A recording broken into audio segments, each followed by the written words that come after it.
తో ఆ యొక్క ఫిలిష్తీయుల సర్దారుల గుడిని వేలాడుతూ ఉన్నాడు. 2 స్తంభాలకు ఆధారంగా కడితే అక్కడ వేలాడుతూ ఉన్నాడు.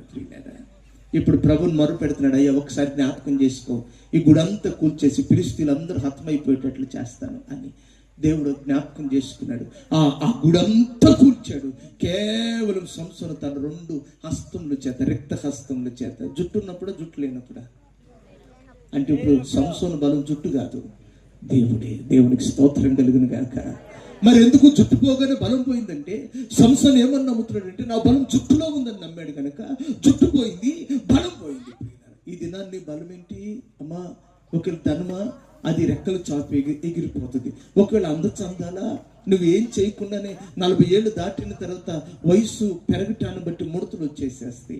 ఈ సొగసు పోతుంది, సారూప్యం పోతుంది. ప్రియులారా, ఈ దినాన్ని బలమేంటి?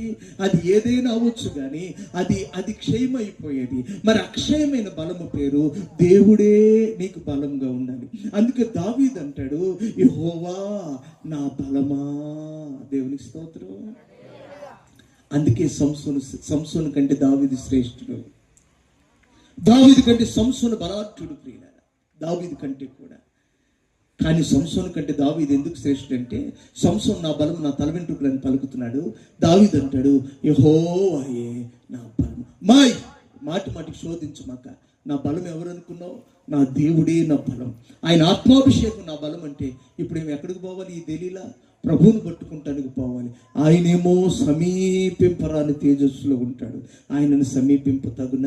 సంసోనికి ఏం కుదరలేదండి? సరి అయిన ప్రత్యుత్తరం చెప్పటం కుదరలేదు. ప్రియులారా, దేవుని బిడ్డల యొక్క ప్రత్యుత్తరం ఎలా ఉండాలంటే, విచిత్రమైన వెండి పళ్ళెములో ఉంచబడిన బంగారు పండ్ల వలె ఉండాలి.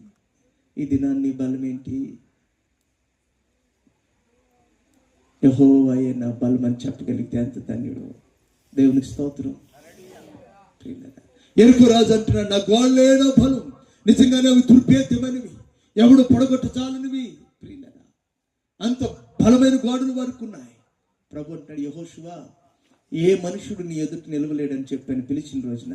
ఈ రోజున కొంచెం మారుస్తున్నాను, నీ యొక్క వాగ్దానాన్ని కొంచెం ఎక్స్టెన్షన్ చేస్తున్నా. ఏంటో ఎక్స్టెన్షన్ అంటే, ఏ గోడలు కూడా నీ ఎదుట నిలబడలేవు, ప్రాకారములను దాటిస్తాను, నీ ఎదుట ప్రాకారాలను కూలుస్తాను అంటున్నాడు ప్రభు. ప్రియులారా, ఇప్పుడు వాళ్ళు ఏం చేస్తున్నారంటే, ఏమండి, నిబంధన మందసాన్ని యాజకులు మోస్తూ ఉండగా దేవుని ప్రజలందరూ ప్రియులారా పరిశుద్ధ అలంకారాలు ధరించుకుని ఆ ఎరుకో పట్టణపు గోడలు చుట్టూ తిరిగి వస్తున్నారు. రోజుకు ఒకసారి. ఈ మొదటి రోజు ఒకసారి తిరిగి వచ్చారు, ప్రదక్షిణ చేశారు.